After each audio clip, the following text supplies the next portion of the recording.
Today's activity, we are going to be inserting a transparent image into slides under your turn. Transparent image is an image that doesn't have a background. You know how sometimes you insert an image and it has a white background? Well, these do not have a background. We are going to go to the toolbar, to our little menu up here. 4 over for insert. Click on image.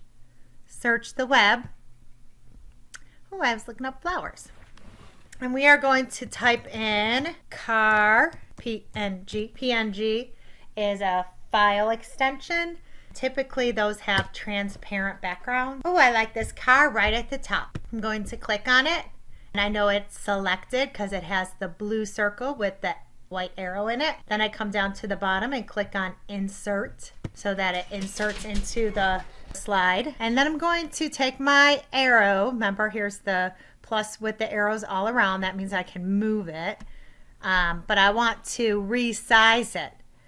I'm going to resize it by having the arrows. I'm going to resize it by taking the corner. I put the arrow up at the corner. Remember, up at the corner.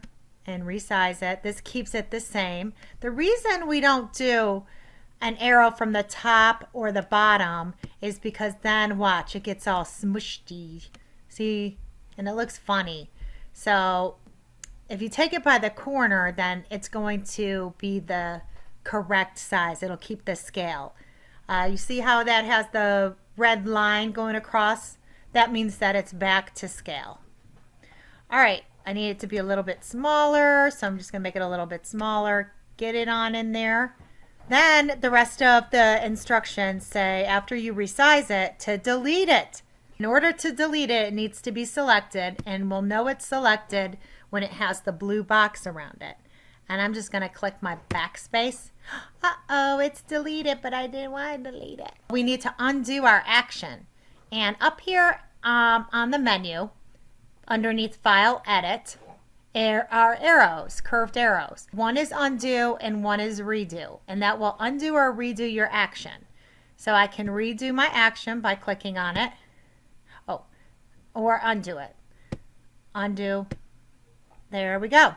So redo, undo, redo, redo. Delete it again. Delete it and then undo your action so it is there. And that is how you insert a transparent image, the undo and redo.